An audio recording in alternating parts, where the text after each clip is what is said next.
Buenas tardes, hermanos, ¿cómo están? Bienvenidos a la clase de teología de hoy. Disculpen, siempre tengo la voz medio tomada, pero hoy más que nunca la alergia me pegó fuertísimo, así que les pido perdón si hablo muy despacito o suena un poco raro esto, pero bueno, estamos bien, no pasa nada. Vamos a seguir con la creación del mundo espiritual. Vamos a pedir al Señor que nos hable. Papá, gracias por este momento, gracias porque podemos escucharte, porque vos todavía nos hablas y queremos aprovechar esto. Queremos aprovechar este momento en el que vos querés decirnos algo a través de este estudio, que nuestros oídos estén abiertos y que podamos aprender y crecer sobre todo. En el nombre de Jesús, yo bendigo a todos los que están escuchando esto. Amén. Bien, entonces, mundo espiritual. Empezamos por los ángeles, vimos varias características de ello, vimos un poquito lo que hacían, vemos cómo eran y ahora vamos a ver el número y organización de los ángeles. ¿Cuántos ángeles creó el Señor? ¿Si sigue creando? ¿Cómo es todo esto? Vamos a verlo hoy. Con respecto a esas dos preguntas que les hice, si los sigue creando, entendemos que no, que fueron creados una vez y ese es el número que son, no se siguen multiplicando. No tenemos datos precisos sobre el número de los ángeles tampoco, pero no nos deja duda que constituyen un ejército poderoso. Eso lo vemos en muchas partes de la Biblia, se les llaman el ejército del cielo, dando a entender que son un gran número. Dice, por ejemplo, Salmo 68:17, los carros de Dios se cuentan por veintenas de millares de millares. Dice también Deuteronomio 33:12, Jehová vino de Sinaí y vino de entre 10 millares de santos. También cuando el Señor preguntó a un espíritu inmundo por su nombre, en Marcos, este le contestó, Legión me llamo porque somos muchos. La legión romana a la que hace referencia no era siempre igual, sino que variaba entre 3.000 y 6.000 soldados. En Getsemaní, por ejemplo, Jesús dijo cuando venían a tomarlo prisionero, ¿acaso piensas que no puedo ahora orar a mi Padre y Él no me daría más de 12.000 legiones de ángeles? Imagínense cuánta cantidad, multipliquen, hagan la cuenta. Y vemos que siempre se habla de muchísimas cantidad de ángeles. Y por último podemos ver Apocalipsis 5:11, y miré y oí la voz de muchos ángeles alrededor del trono, y de los seres vivientes y de los ancianos, y su número era millones de millones. Entendemos por lo tanto que forman un ejército muy poderoso. No poseen un cuerpo físico como los seres humanos, porque son espíritus, como vimos en el video anterior, que no se casan ni nacen el uno del otro, no se multiplican como decíamos al principio.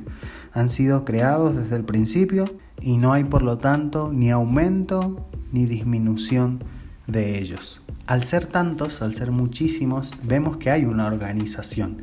Entendemos que es evidente que existe un orden, pues al lado de la palabra ángel, la Biblia usa ciertos nombres específicos para diferenciarlos. Vamos a ver ahora los más famosos. Tenemos a los querubines.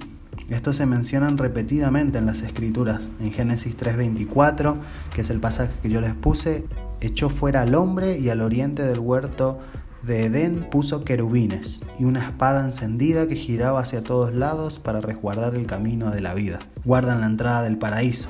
En Éxodo 25:18 podemos leer que contemplan el propiciatorio, por ejemplo. Y en Ezequiel 1 y en Apocalipsis 4 vemos que están representados en diversas formas de seres vivientes. Precisamente son los que revelan más que otras criaturas el poder, la majestad y la gloria de Dios. Siempre se los ve listos y preparados para resguardar esa majestad. Por ejemplo, en el caso del Jardín del Edén, como vimos ahí, en el tabernáculo, en el templo, y se muestran muy poderosos al hacer su tarea. Estas características podemos destacar de los querubines. Pasamos a los serafines. Es una clase de ángeles mencionados solamente en Isaías 6:2. 2 serafines permanecían por encima de él y cada uno de ellos tenían 6 alas. Con 2 se cubrían el rostro, con 2 se cubrían los pies y con 2 volaban. Es una clase de ángeles que permanecen alrededor del trono como siervos de Dios. Cantan alabanzas, también eso menciona en el versículo 6 de Isaías. Están listos para ejecutar sus órdenes, se muestran nobles y preparan a los hombres para un mejor acercamiento hacia Dios, como ese serafín, que bajó y tocó la boca con un carbón de Isaías. Como podemos ver, no hay muchas más referencias sobre este tipo de ángeles, pero con esta ya nos basta, es una contundente. Se mezclan un poco con los querubines a veces, porque también a los querubines le dicen que tienen 4 alas y toda la cosa, pero los serafines se destacan con que tienen esta mención, con que los menciona alrededor del trono de Dios, que tienen las muchas caras, muchas alas como leímos ahí. Y en cambio a los querubines los mencionan similar con el tema de las alas, pero nada más. Y siempre en labores de cuidado y celo de la gloria de Dios. Querubines serafines, alabanza y servicio cerca del trono de Dios, facilitando el acercamiento de los mortales a las glorias de Dios. El siguiente, tenemos principados, poderes, tronos y dominios. Aparte de lo que dijimos sobre los querubines y serafines, hay ciertas clases de ángeles que ocupan puestos de autoridad en el mundo angelical, que son mencionados como principados, poderes, por ejemplo en Efesios 3:10, para dar a conocer ahora, por medio de la iglesia, su multiforme sabiduría a los principados y poderes en lugares celestiales. También nos mencionan como tronos y dominios en Colosenses 1:16. En él fue creado todo lo que hay en los cielos y en la tierra, todo lo visible y lo invisible, tronos, poderes, principados o autoridades, todo fue creado por medio de él. Y 1 de Pedro 3:22, quien habiendo subido al cielo está a la diestra de Dios y a él están sujetos ángeles, autoridades y potestades. Estas designaciones no nos indican diferentes clases de ángeles, de naturaleza de ángeles, sino simplemente diferencias de rango o dignidad. Es algo que quizás no alcanzamos a comprender, pero es evidente en la palabra del Señor que todo está organizado en el cielo y los ángeles ocupan distintos cargos en lo que el Señor ha diseñado para ellos. Pasamos ya a los últimos tipos de ángeles que tenemos, y tenemos a estos dos, a Gabriel y a Miguel, que es una distinción de los otros ángeles porque se los menciona con su nombre. Gabriel vemos que aparece en Daniel 8:16, y oí una voz de hombre entre las riberas del Ulai que gritó y dijo: Gabriel, enseña a este la visión. Y Gabriel es más famoso aún todavía por ser el que habló con María. Respecto a Gabriel, la gran mayoría de los que comentan la Biblia, los teólogos, lo reconocen como un ángel creado, y parece que su tarea especial ha sido mediar en las revelaciones divinas e interpretarlas, como vemos ahí en Gabriel se encargaba de eso. El Señor le daba algo para que él manifieste a los hombres, y Gabriel lo interpretaba y revelaba eso que el Señor le dio. Y el otro, Miguel, que significa quién es Dios, lo vemos mencionado, por ejemplo, en este versículo tan lindo y misterioso de Judas 1:9, pero cuando el arcángel Miguel contendía con el diablo, disputando con él por el cuerpo de Moisés, no se atrevió a proferir juicio de maldición contra él, sino que dijo: el Señor te reprenda. También a Miguel se lo suelen llamar arcángel en varios lugares, porque ocupa un lugar más importante que los ángeles. Eso quiere decir arcángel, como un puesto de jerarquía entre ángeles. Los pasajes de Daniel también revelan que Miguel es un príncipe entre los ángeles. En Daniel 10:13 podemos encontrar eso, y vemos que es valiente, que es un guerrero, que libra las batallas de Jehová en contra de los enemigos de Israel y los poderes del mundo espiritual. Vemos que Miguel se encarga de pelear las batallas del Señor, Gabriel de transmitir mensajes y visiones, de hacerlo procesable, por así decirlo, a nuestro entendimiento, a nuestro cerebro, todo lo que el Señor nos quiere decir, mientras que Miguel es el que va y pelea, siempre bajo la autoridad del Señor. Elegí este pasaje de Judas que, aunque complicado, aunque nos lleva a pensar mucho y nos lleva a leer todo el libro de Judas, que es de un capítulo, pero aún así entendemos menos qué quiere decir. Si hay algo, sin rompernos tanto la cabeza, podemos encontrar una reflexión tan preciosa en la actitud de Miguel al contender, decía, con el diablo. Imagínate, ¿hay alguna duda de que el diablo es malo? No hay ninguna duda de que el diablo es malo, no tiene bondad en sí mismo. Cualquier cosa que vos mala que le quieras achacar al diablo, él lo es. Es desde mentiroso, para arriba, para abajo, para la derecha, para la izquierda. No, cualquier cosa mala que vos puedas decir, él lo es.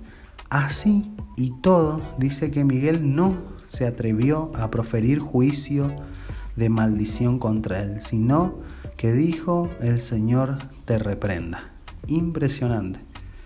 Impresionante, porque aún con menos razón nosotros proferimos juicios contra alguien, con mucho menos información de la otra persona, del otro ser, y a veces del otro hermano, proferimos juicio.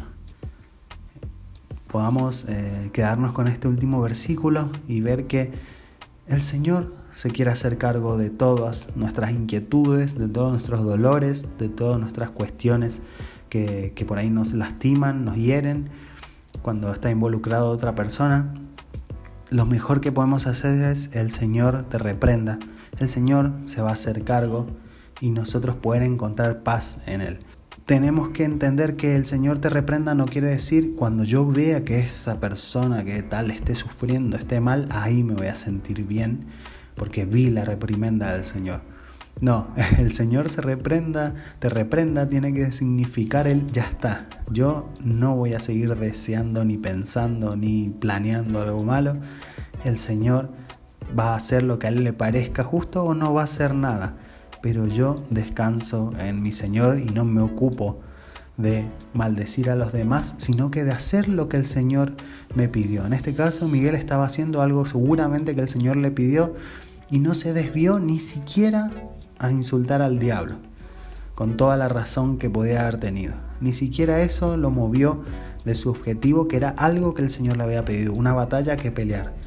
Tenés tus batallas, todos tenemos nuestras batallas grandes que el Señor nos está mandando a pelear contra nosotros mismos, muchas cosas, y contra quizás situaciones de la vida que tenemos que batallar. Bueno, enfócate, gastá tus energías en pelear tus batallas y deja que el Señor se preocupe de tus enemigos y de los que te agobian. Vamos a terminar acá con esta clase. Vamos a seguir después con el servicio de los ángeles. Ahora vimos un poquito por arriba y vamos a ir profundizando cada vez más en sus actividades. Después vamos a pasar, como les dije, a los ángeles caídos. También vamos a ver un poquito de ellos. Invito a que podamos orar una vez más para terminar. Papá, te damos gracias porque pudimos tener este estudio. Te damos gracias por tus palabras, porque aún nos seguís enseñando. Te pedimos que podamos tener esa actitud de cuidar tu gloria como la de los serafines, de ese celo por tus cosas. Que podamos tener esa actitud de alabanza constante como la de los serafines, Señor. Que podamos ocupar esos lugares que nos diste vos de autoridad en cada ámbito de nuestra vida, con honor, con gloria hacia vos, Señor. Que sea algo que te glorifique nuestra actitud diaria. Y que cada batalla que peleemos, Señor, lo hagamos por vos y nada más. Que no se desvíe nuestra cabeza, que no se desvíen nuestros pensamientos hacia chismes, hacia problemas, hacia quejas, hacia cosas que no edifican, sino que podamos mantener nuestra mirada en vos y pelear nuestras batallas y conseguir la victoria. Vos te vas a ocupar de todo el resto, Señor. Gracias por ser tan bueno con nosotros. Gracias, Papá amado. En el nombre de Jesús. Amén. Hasta acá entonces la clase de esta noche. Dios te bendiga, que tengas una muy buena noche. Cuídate mucho. Seguimos orando por todos los hermanos que están afectados. No nos olvidemos cada día de orar por todos. Dios te bendiga.